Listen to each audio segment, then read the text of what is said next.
A lot of responsibility comes with all the notoriety. Um, we we get an opportunity to go play one of the best teams in the country, probably in one of the toughest environments. If you talk about Auburn and Duke, both teams are really good this year. But one thing we have in common is we both play in very intimidating places. Cameron Indoor Stadium is probably the most famous home court advantage in college basketball, and Neville Arena certainly has become that. Duke is they're a very talented team. They're very deep. Just looking at the guys, some of the guys that are on their bench were, five-star McDonald All-Americans, going to be great players and just waiting their turn. Because the guys that get out there are terrific. And for Duke to be playing this well this early with this young a team is a credit to their coaching staff. John Shire probably gets a lot of credit for how talented they are and how deep they are and what a great recruiter he is and everything. I study coaches, I study systems, and what they run is hard to guard. It fits their personnel. They got great counters. He's very creative. They run new actions at the beginning of games, stuff you've never seen, and it all fits. And they hang their hat on the defense. This is the number one defensive team in the country, I think in part because they're so long. They're the tallest team in the country, and they got great length at every position. They have active hands, and they get their arms and hands on a lot of balls. And when we get the ball to our bigs, they'll be poking away at it and reaching in, and they're real handsy and active, and they do a really nice job. I guess the last thing would be the three ball is important to Duke, and they shoot it great at home. They do shoot better at home. This team does, and historically they have. They're making over 13 a game at over 38% at home this year. And so it's really hard to find, much of a weakness when you go at them. So best team we've played so far. Iowa State's awfully good, but Duke is just so deep and so big, so talented, and obviously, without question, the toughest environment that we will play in. Bruce, rewatching stuff from Maui, I noticed that Janai finished a lot more with his right hand, and he has been this season. Can you talk about how much he's worked on that, trying to be, an equal-handed kind of scorer, and how much better that makes him? Well, Janai's better over his right shoulder with his left hand, but to be harder to guard, you've got to be able to, score over either shoulder. Dylan Caldwell the same way, better over his left shoulder with his right hand, but Dylan is using his left hand more, and the ability to do that makes you just a tough scout, tougher to cover, and basically you've got to take what the defense gives you, and Janai does a really nice job of offensively of feeling the defense, sealing the defense, and taking what the defense gives him, and obviously he had a phenomenal tournament. Bruce, you mentioned Duke being number one defensive rating. You guys right now number one offensive rating. How much do you and you mentioned you and Burgo in Maui working well together? How much do you guys kind of relish this opportunity to go against the best of the best in terms of a defense? Well, I mean, I think we relish the opportunity because it's Duke, it's Cameron Indoor Stadium, it's going to be a nationally televised game. The A team from ESPN, Shulman and Billis will be on site. I mean, it's just and look. A year ago when we had the ACC SEC challenge, Alabama got Clemson and we got Virginia Tech. Arkansas got Duke. Tennessee, I think deservedly got a team like North Carolina. Texas A&M got Virginia. And I think there was some discussion about these matchups, and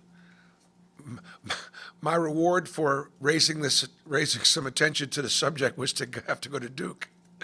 But kind of like when we had the Big 12 challenge, having to go to Baylor when we were pretty. That was a little different in the sense that that was COVID year. We were pretty young. Look, it's just a. I've never coached there.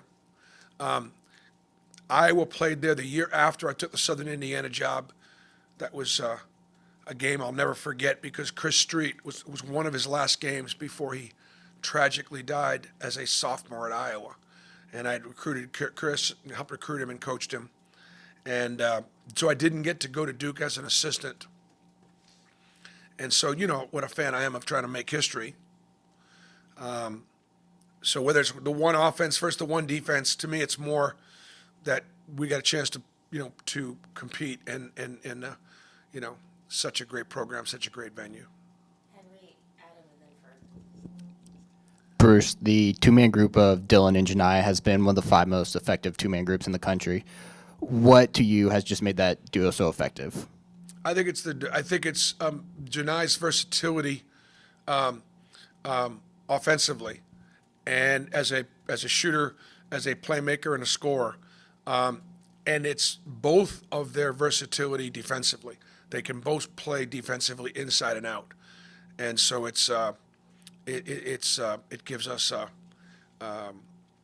it gives me as a coach great flexibility, and it's one of the things that makes us so effective.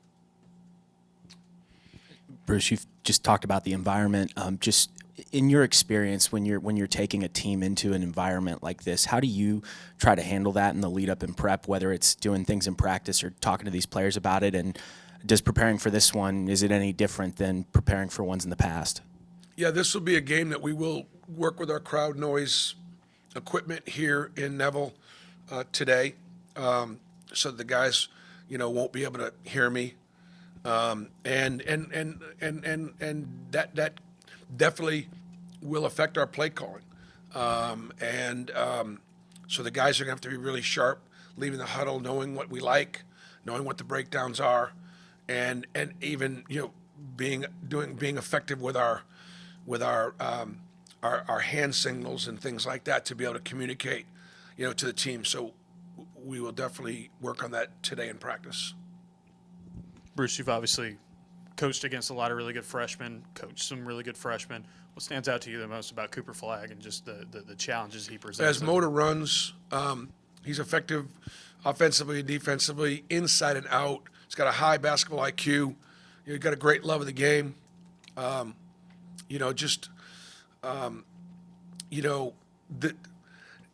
difference I think just is like with some teams we go up against, like you maybe were involved in recruiting with some guys.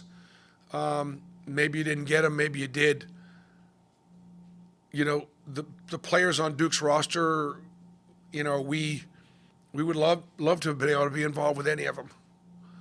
But so a lot of these guys I don't, just don't know, because they were just the best players in the class, and also the great kids. They play the right way, and they play, and